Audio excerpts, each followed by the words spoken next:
The used car market has gone absolutely insane right now. Like, it used to be that you could buy a used car and you would save a ton of money compared to buying a new car. The new car would depreciate and you get a pretty substantial deal over a new one. But the way things are right now, it just makes absolutely no sense. So typically in the auto industry, you'd see a 20 to 30% decline in the value of a car in that first year. So if you were buying a car that was maybe 1 year old, you're getting a pretty good discount compared to buying a new one. You'd still be getting a pretty recent car that would still have a lot of warranty left and very little wear and tear. But since Schmovid, we haven't recovered. And even to this day, used car prices are crazy. What I'm seeing right now is shortages of used cars. Dealers have a lot of new cars in stock. The manufacturer shortages and supply chain issues have more or less resolved, but we're seeing very small inventory of used cars compared to what we used to see. There's a lot of dealers that would be known for having mass quantities of used cars, and they just don't have that much inventory right now. The demand for used cars is high for those who can't afford a new car or who are just not interested in committing to a new car. So we're seeing low supply of used cars, but a very high demand. And so dealers are still charging insane money for used cars, probably because they can. So I would qualify customers to figure out if a used car or a new car made more sense for them. But the way things are right now, I think if customers are looking for a very late model car, you really should focus on getting a new car, because you're not going to find a deal on the used car market that just makes sense. Like I said, the new car inventory has gotten pretty healthy. A lot of the big volume dealers have lots of new cars in stock, so we're not seeing shortages when it comes to new cars, and the supply has pretty much returned to normal at this point. Let me show you an example of a new car compared to a used car that I found right now that really paints a clear picture of what's happening at this moment. Here's a 2022 Lexus IS 350 at Lexus of Lakeway in beautiful West Austin, Texas. If you look at the car, you can see that it's a white car with the F Sport package, and the white interior looks to be in pretty good shape. Okay, they're putting it for $42,486, and that's got the 8-speed automatic transmission, 33,000 miles. Well, let's go down to the financing options. So it's going to be $1,000 a month. That's at 7.35% APR, and that is with a $4,249 down payment. So just over $4,000 down they want for that. Then they also offer you like tire and rim protection and maintenance plans and things like that. But you're looking at $1,000 a month for 48 months. If we go to 60 months, it's going to be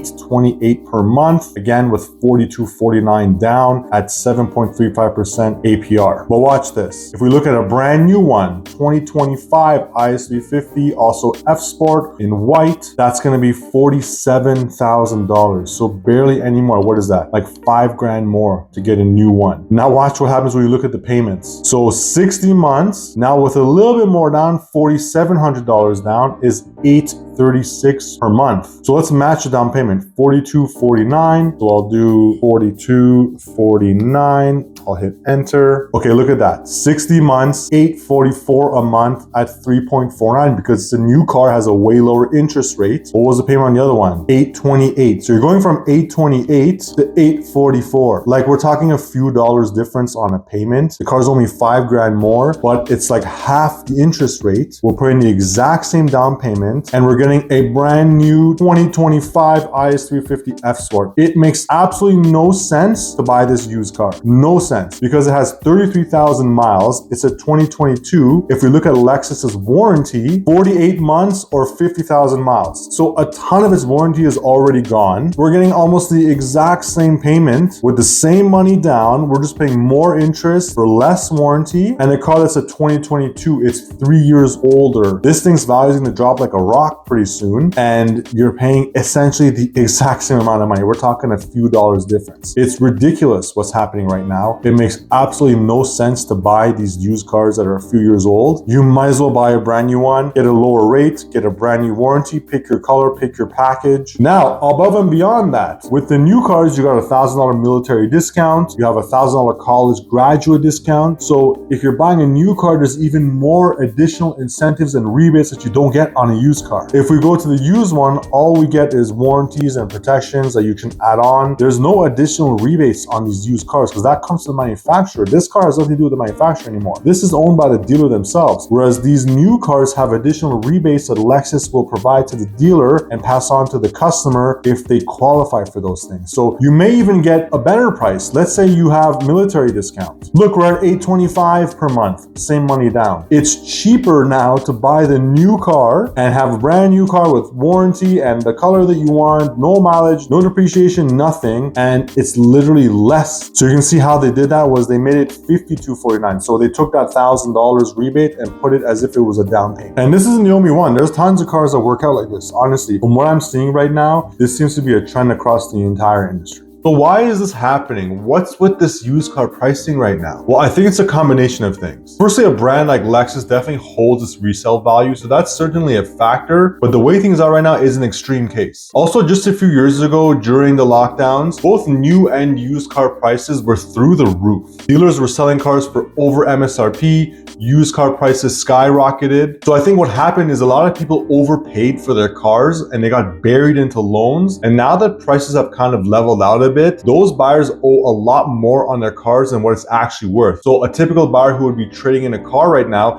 is just going to ride out the car until the end of the term. So what that means is we see a low inventory of used cars because those people who overpaid, it doesn't make sense for them to sell their cars right now. So they're going to just keep it for as long as they can. The majority of car buyers don't want to drive a car into the ground, but a lot of people are doing that now with where they are financially. And the used cars that we are seeing at dealers were bought from customers who still owed a lot of money on their cars. So then dealers overpaid on the trade-in value because they have very thin used car inventory. And so they want to get some cars on their hands and they know that they can sell them. So they're willing to pay more for a trade-in than they used to just a few years ago. So if you're a current buyer deciding between a new car or a very late model used car, honestly, you should look at the new car because the depreciation you typically see on that late model used car, it just doesn't exist right now. So I would say if you're looking at a used car that's between 1 to 3 years old and you're not getting that much of a discount, honestly, just walk away. So then when does buying a used car make sense in this current market? I think the only cars you should consider to buy that are used with the way things are right now is a car that's over 3 years old. I'm talking about cars that are nowhere near the price of what they were new. They've depreciated enough, and cross-shopping these cars with a new car is just two totally different ball games. It's gonna have to be a car that's depreciated enough to where it makes sense to buy the car out of its manufacturer's warranty, and you know the responsibility that you're gonna have to take in order to maintain the car with any issues that arise in it. Now, depending on the car's mileage, you may want to look at putting an extended warranty on it if you want to go that way. Now, if that's something you're considering, make sure you get a manufacturer's extended warranty and not one of these third-party ones that could have deductibles or who are known for not paying out on claims properly. Stick with a manufacturer's warranty plan. Of course, that's up to you if you want to go that route, and it might make sense in your situation. Otherwise, look at the common problems and the maintenance of the car so you have an idea of what it's going to cost to take care of the car down the line. If you're buying a car privately, make sure to get a PPI, a pre-purchase inspection from a dealership or a trusted independent mechanic. That way there's no surprises that arise later. It may cost you an hour or so of labor, which is totally worth it to know what you're getting into or to walk away from a car that could be a potential lemon. Now, new car rates are coming down. I'm seeing pricing returning to normal. Interest rates are dropping. So maybe in the near future, we'll see the market returning to normal with used car pricing being a lot more reasonable. It's going to be up to the manufacturers to adjust their pricing to make it more attractive for potential buyers. If you are in the car market right now looking for a new or used car, let me know what your plan is in the comments below, and if you have any questions. I'm interested in hearing from buyers who actually need a car right now and what they want to do with the current market. And also, if you are looking at a new car and you see 0% financing, make sure to check out my video on the reality of 0% financing and what it actually means for car buyers just like you. If you found this video helpful, please like it. On this channel, I focus on cars and financing. So if that sounds interesting to you, please consider subscribing. Thanks so much and see you in the next one.